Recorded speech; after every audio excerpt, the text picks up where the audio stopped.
다섯째 날, 그리스도께서 세상을 이기셨다. 예, 그리스도께서 세상을 이기셨다. 승리의 하나님입니다. 오늘 기억절이죠. 예, 만일 모든 일이 하나님의 이상적인 뜻, 우리가 네 번째 날인가요? 하나님의 이상적인 뜻이 있는데 하나님의 God's will이 이상적으로 이루어졌다면, 이 완벽한 세상에서 하나님의 뜻대로 이루어졌다면 악이 존재할 수가 없었죠. 그런데 인간이 잘못 선택함으로 인해서 이 악이 있기 때문에 하나님께서 보완적인 뜻이라고 얘기를 했어요. 인간의 잘못된 선택을 했지만 하나님께서 구원하기 위해서 새로운 구원의 계획을 여신 그런 공부를 했습니다. 그래서 이 계획이 실현되려면 모든 피조물들이 아주 자유롭게 하나님의 뜻이 완전하고 선하다는 것을 받아들이고 하나님의 뜻, 완전한 뜻을 선택해야 된다는 것입니다. 그런데 인류는 이 죄로 인해서 아주 끔찍한 경험을 했어요. 그런데 이것이 아까 제가 말씀드렸던 우리가 프로그램상에서 에러 핸들링하는 프로그램이죠. 이 죄로 인해서 우리가 끔찍한 경험을 했지만 예수님께서 에러 핸들링하는 프로그램 루틴을 하셨는데 그게 무엇이냐면 예수님께서 이 세상에 오셔서 승리하셨어요. 그리고 승리하면서 우리에게 말씀하신 우리의 기억절, 내가 세상을 이기었노라 담대하라 이렇게 말씀하시는 거죠. 그래서 하나님께서 이 세상이 그 순간 하나님께서 목적이 이루시는 그 순간까지 우리가 어떻게 하나님의 뜻을 이해하면서 하나님의 뜻대로 살아가는 우리 모두가 되기를 바라겠습니다. 그래서 하나님이 이 세상을 다스리시며 역사를 이끄셔서 그분이 원하시는 최종 목적지에 도달하기를 원하시는 겁니다. 그런데 그때까지는 어떻게 어느 정도까지는 사단이 특정한 상황을 통치하도록 허용하신다는 것이. 그래서 우리에게 어떤 일들이 있어요. 슬픈 일도 있고 마음 아픈 일도 있고 그래서 어떻게 허락하신다는 것이에요.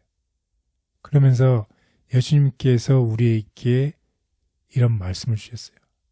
그래서 이 말씀이 정말 오늘의 기억절 말씀인데 오늘 이렇게 결론을 내게 된 것을 정말로 기쁘게 생각합니다. 뭐라고 얘기했나요?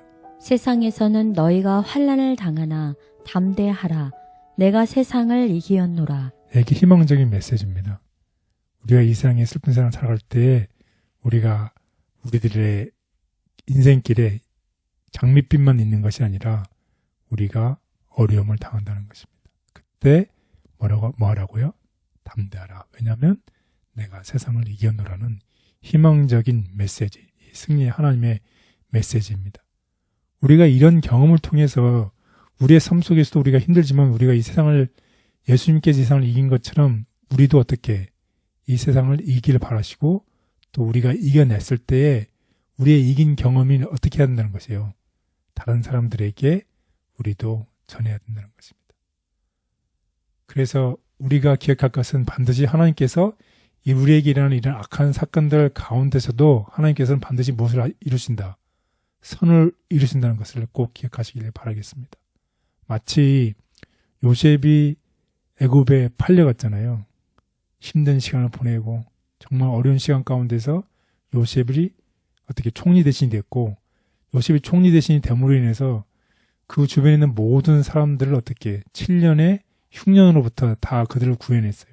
그뿐만 아니라 자기 가족들을 다 구원해냈죠. 그리고 나중에 그 형제들을 만나게 될 때 형제들에게 뭐라고 얘기를 하나요? 당신들은 나를 악으로 대했지만 하나님께서 이 모든 것을 악을 무엇으로 바꾸셨다? 선으로. 예, 선으로 바꾸셨다고 하는 것입니다. 그래서 결국은 우리가 이런 악한 사건 가운데서 하나님께서는 반드시 악을 무엇으로 바꾸실 것이다? 선으로 바꾸실 것이라는 것입니다. 그 가운데 우리가 무엇으로 서 있어요? 우리가 주인공으로 서 있어요.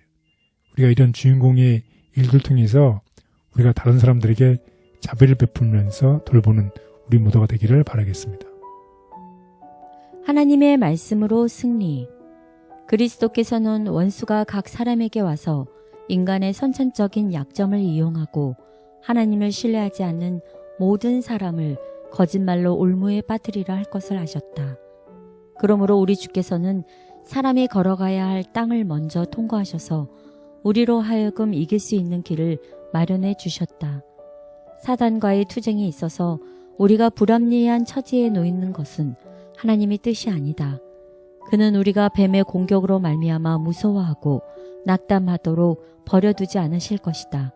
그는 담대하라, 내가 세상을 이기었노라 라고 말씀하신다. 그는 어떤 수단을 통하여 사단과의 투쟁에서 승리하셨는가? 그것은 곧 하나님의 말씀이었다.